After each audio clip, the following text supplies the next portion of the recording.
Okay. Ngayon lang tayo ulit nakapag-video. So, yung tayo mga rechargeable batteries dito. So, itong dalawa, sira ito. Bago lang to eh. Wala pa tong isang buwan na gamit. So, ito, bago rin ang baterya ito sa loob. Pinalitan ko na nadali siguro, BMS. So, nabili tayo ng BMS. Papalitan natin yan. So, tingnan natin mamaya, no? Paano ba malamang sira? So, ito yung charger. Sinaksak natin. So, naka-green pa rin. Wala, patay. So, the same, green. So, ito, kinabit natin ito isa. Tingnan niyo ha, kailangan mag-red. So, nag-red oh. Tanggalin ko, green. Balik natin ulit. So, nag-red. Charging, buo ito. So, test natin ano, yung voltage nito. Kumpara natin dito para natin masabing ito ay may problema. So, okay. Testingin natin ha. Kung makikita nyo yung comparison. Nabit natin to. Ayan. So, 13.8. So, ang kailangan mo dyan para masabi mong yan ay nagbibigay ng power. So, at least 18 volts. Pag nasa 13 yan, wala to. Hindi to magbabato ng charge saka ng power doon sa power tools na ito. Masyado ng bagsak. 8.5 ito, yung isa. So, itong isa natin. So, makakuha tayo ng 20 volts. So, maandar to. Kaya charge dyan. Good yan. So, magbuksan natin to. Pakita ko sa inyo kung paano tayo magkakabit ng BMS. So, napalitan na natin ano. So, yan. So, alisin na natin to ano. Agayahin lang naman natin yan kung paano nakahinang dyan. May turo ko sa inyo ano. Tapos tong kanyang level indicator ng charge nya, yung battery level. So yan, negative positive lang naman yan, hihinang na lang din natin dito para lang naman may monitoring yan. So tanggalin muna natin tapos kabit natin dyan.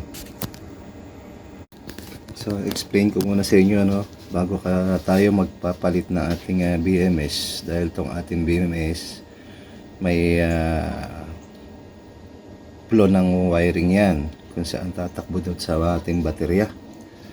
So ito, explain ko muna no, itong pinaka main na negative. Ayan, main negative. Sa una-una negative kasi naka-series yan. Ilipat yan doon sa kabila nito, nag-parallel. Nag-series. Series yan. So ang kabila niya nung nag-series, ikot yan dyan. Yan na yung B1. Pupunta yan dito sa kabila. Iikot dito. Ikot yan doon sa kabila. Dalawa. B2. Si-series dito. Magkarugtong. B3. Iikot doon. Connection. B4. So pagdating doon sa kabila, connection ng B4. Ito na yung pinaka main na pula. Yung positive. So ayan na magiging plantilla natin dyan. So ayan. Ito yung pinaka main na negative na nandun. Ginawa natin. Hihinang natin. Napansin nyo, yan na yung B1. Sunod-sunod na yan. B1. Ayan. Yan na yung B2. Kitang-kita naman yung B3. Yung B4.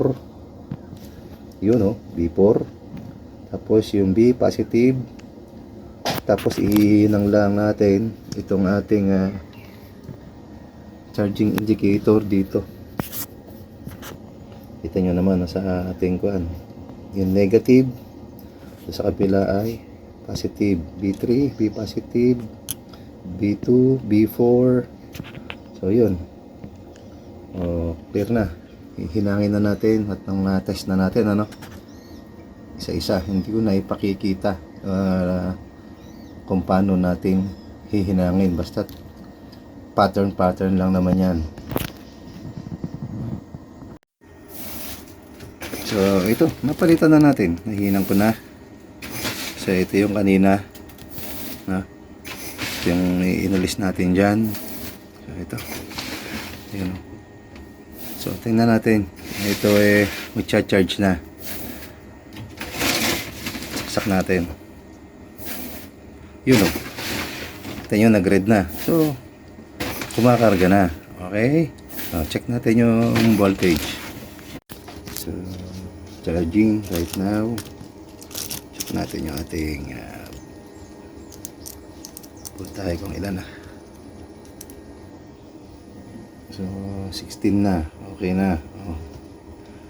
Ganun lang. Pag nagpapalit tayo ng BMS, so ihinang na lang natin yung battery level indicator. So finally, natapos ang ating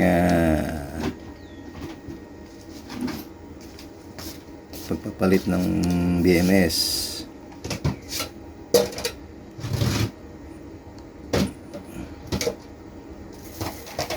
Nag-charge na. So yun.